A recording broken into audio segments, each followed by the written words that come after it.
Hey, what up, man? This is your boy Rio Uno, and welcome to this breaking news on EA Sports. The big breaking news means that EA, one of the world's largest gaming companies, has agreed to a $55 billion deal to go private in what is expected to be the largest leveraged buyout in history. The agreement will see all EA's publicly publicly traded shares purchased and company delisted from the stock market. So if you had any stock in EA, you won't see it on there no more because it's going private. The consortium of buyers include Saudi Arabia's Public Investment Fund, the PIF, the private equity firm and Silver Lake, and Jared Kushner's Affinity Partners. The transaction is subject to regulatory and shareholder approvals, but is set to be moved forward as one of the biggest deals ever in gaming entertainment sector. EA is known for blockbuster franchises such as EA, formerly known as FIFA, The Sims, and Mass Effect. Going private will allow the company to focus long term without the pressures of quarterly market expectations. Chief Executive Andrew Wilson will remain in his role and hailed the deal as a powerful recognition of EA's work, adding that together with the new partners, the company will create transformative experiences to inspire generations to come. Now, I'm going to tell you what it means in my words. So basically, going private means that EA won't have Wall Street breathing down his neck for quarterly earnings.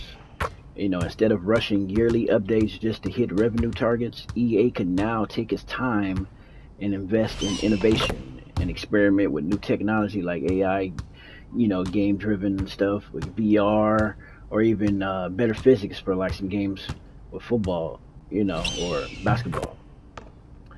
Also, for NCAA and Madden, for instance, they can go deeper into gameplay.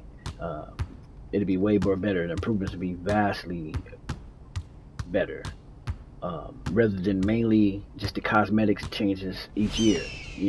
Pretty much what you can do is you can keep a game for 1 year and keep it for 5 years and just update the names. But basically, um, now possible bigger budgets also can be a big thing too, or going private because with the Saudi Arabia's PIF and Silver Lake's deep pockets, EA could have access to a massive capital, massive, magnum.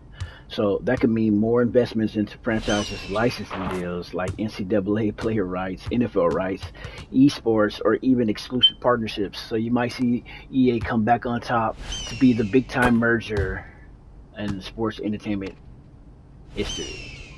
You remember how they used to be on top and then 2K came out of nowhere? Well, 2K, your days are numbered. You better get it together. So think more authentic college football experiences, expanded Madden modes, or new long-term projects like fully online connected sports universes. That's going to be nuts. That's just the possibilities.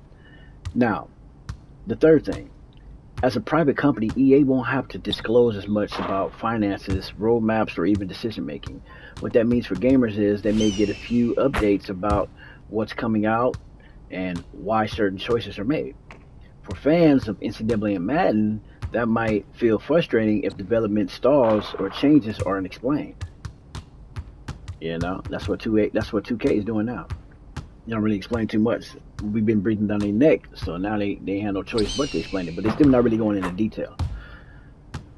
Now, number 4, the potential shift in monetization. Now, Saudi-backed investments often look for global scale, which means EA may push even harder into live service games, microtransactions, ultimate team modes, esports, tournaments, because those bring in long-term recurring revenue. For sports titles, that could mean Madden Ultimate Team, NCAA Ultimate Team, if and when it comes, becomes central moneymakers, which means they're going to take away from the game. Now, that's the only thing I don't like about that, because I like the game mode, period. But everybody know the game thrives off microtransactions.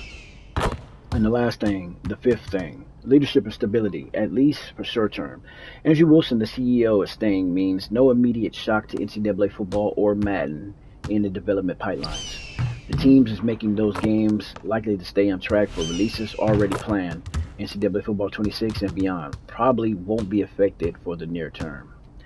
But the bottom line is, for NCAA football and Madden, the short term impact is minimal.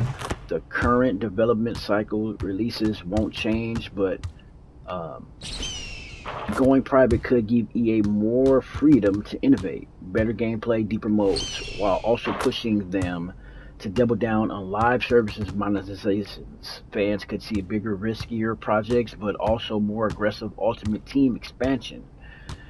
Okay? Uh, I can give you a little bit more, but you have to subscribe, like, and also share the video so we can get this word out about EA.